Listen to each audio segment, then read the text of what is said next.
આત્મસુધારની એક નવી યોજના.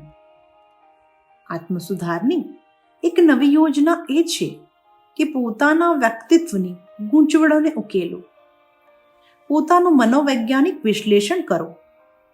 તમે બજારમાંથી કોઈ મશીન ખરીદો છો ત્યારે દુકાનદારને એની વિશેષતાઓ પૂછો છો, પરંતુ દુઃખની વાત એ છે કે મનુષ્યરૂપી આ મહાપ્રતાપી શક્તિપુંજ એવા શરીરની વિશેષતાઓ વિશે આપણે જાણતા નથી.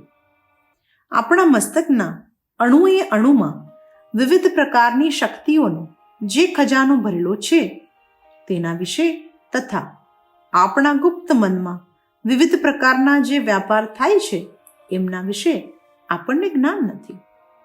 મનુષ્યની શક્તિ અનંત છે. તે ભૌતિકતાની સીમાને પાર કરીને આધ્યાત્મિકતાની સહાયથી ઉર્ધ્વગામી બને છે. આપણે પોતે જ આપણા વિકાસને અવરોધીએ છીએ, આગળ વધતા અટકી જઈએ છીએ, વિકાસ કરતા નથી. નવું જ્ઞાન અને પરાશક્તિના પ્રકાશ તરફથી નજર હટાવી લઈએ છીએ. પહેલા તમારી શક્તિઓ, વિશેષતાઓ અને યોગ્યતાઓને જુઓ. યોગ્યતામાં વધારો કરવા માટે અધ્યયન અને પરિશ્રમ કરવા જરૂરી છે. જો તમે યોગ્યતા વધારવા માંગતા હો તો 2 શત્રુઓથી સાવધાન રહો. 1. નિરાશાનો ત્યાગ કરો અને 2. અસફળતાથી હતાશ ન થશો. એમ થવાથી ઉન્નતિના માર્ગમાં કાંટા પથરાય છે. સાવધાન. આત્મપ્રેરણાથી મુશ્કેલીઓને પાર કરીને આગળ વધો.